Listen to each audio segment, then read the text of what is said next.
Alors, ce que je vous propose, et notamment parce que nous avons pour mission de réagir à ces propositions, c'est finalement de faire un bilan, d'abord de rappeler un petit peu, même si tout le monde connaît son code, de rappeler quelles sont les possibilités juridiques qui sont offertes dans le cadre des marchés publics. Je vous propose également de faire un rapide bilan finalement de l'application. Et là, vous avez vu que la diversité des acteurs va nous permettre finalement d'avoir plusieurs types de réactions. Après cela, nous regarderons un petit peu quelles sont les difficultés rencontrées. Et puis, si on a trouvé des solutions, c'est ça qui est intéressant aussi, c'est que on peut aussi partager des bonnes pratiques. Et enfin, nous regarderons les propositions pour développer l'achat responsable et nous réagirons. Le Code des marchés publics, dans sa version actuelle, a comme principal changement en ce qui concerne le développement durable introduit dans son article 5 que les achats devaient être toujours réalisés en prenant en compte les 3 dimensions du développement durable. Environ 60% des marchés prennent en compte le développement durable, dont la plupart portent sur l'environnement, bien entendu. Hein, c'est quand même ce qu'il y a de plus facile à mettre en évidence ou à mettre en place dans les marchés publics. Et on avait 6% environ des marchés qui prennent en compte les clauses sociales.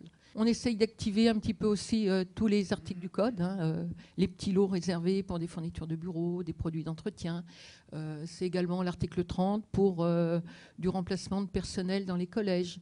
L'article 53, donc, on se rend compte que c'est l'article qui est le plus pris en compte dans nos marchés publics, puisque pour tous les marchés de travaux, bâtiments comme voirie, en fait, il y a toujours, enfin pratiquement toujours, un article, enfin un critère dont le poids est variable, hein, qui peut être entre 10 et 25%, parfois 5% dans des marchés de voirie.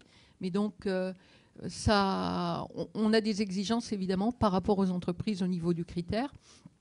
Et surtout, comme le demande la commission d'appel d'offres, en cours d'exécution, les services sont invités à contrôler que les entreprises ne nous aient pas fait seulement un beau projet d'intention, mais également respectent ce qu'ils nous ont proposé dans le marché.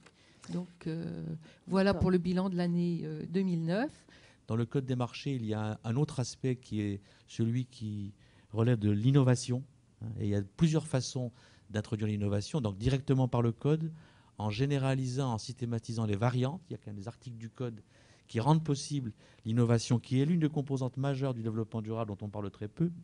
Et puis deuxièmement, dans l'application de la loi MOP de juillet 1985, je rappelle que le maître d'ouvrage a en charge d'élaborer ses programmes et ensuite de demander au maître d'œuvre d'élaborer des projets, eh bien, Nantes Habitat a changé la donne puisque l'article 7 de la loi MOP dispose que les maîtres d'œuvre doivent fournir une réponse architecturale, technique et économique. Ça, c'est ce qui prévaut depuis maintenant un quart de siècle.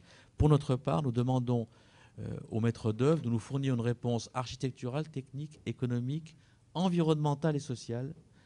Et évidemment, les 5 composantes permettent de favoriser l'innovation.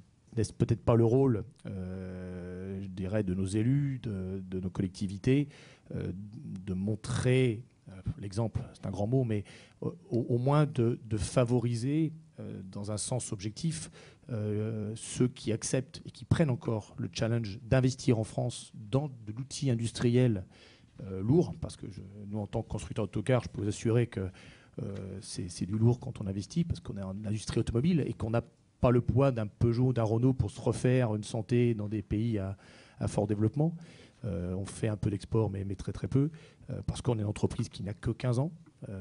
Donc ça fait que 15 ans qu'on s'est lancé dans l'industrie, qu'aujourd'hui on fait 10% péniblement de notre activité à l'export. Donc là, le marché français est très important pour nous.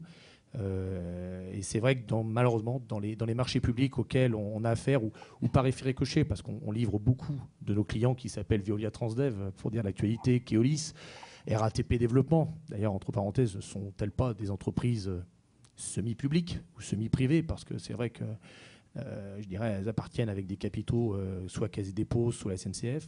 Et RATP, on n'en parle pas, où aujourd'hui, les achats sont en grande partie, pour ce qui est de l'interurbain et de l'autocar, la partie qui me touche plus personnellement, sont des achats grand export. Avons-nous les moyens de nos ambitions politiques, et à aujourd'hui et demain. Le développement durable, l'achat responsable dans la commande publique n'est pas anecdotique. C'est pas uniquement une obligation, qu'elle soit légale ou de bonne pratique, c'est derrière une réponse à une commande politique. Critériser la RSE d'une manière simple et d'une manière accessible à tout type de structure. Le code, je suis bien d'accord, permet beaucoup de choses et on voit que heureusement certains prennent des initiatives et essayent de faire avancer les choses. Donc quand je dis que on dit plus qu'on fait, l'objet de ces réunions-là, c'est bien d'essayer de faire bouger les choses. C'est pas parce qu'on intégrera d'autres critères qu'on va oublier l'économie. Un de mes partenaires à la tribune qui a bien évoqué que les clauses environnementales, c'était facile à mettre en œuvre. 2%. Donc on va dire que sur ces 2%, l'essentiel, c'est des clauses environnementales. Donc la clause sociale, vous imaginez le chemin qu'il y a encore à faire. Pourtant, c'est l'injonction forte de tous nos gouvernements depuis de nombreuses années. Le chômage, c'est la priorité. C'est une proposition du CJD que les efforts qui sont faits en matière de responsabilité sociétale des entreprises puissent être un des critères qui soient pris en compte dans l'achat public pour que finalement le mieux-disant soit encore mieux mis en œuvre.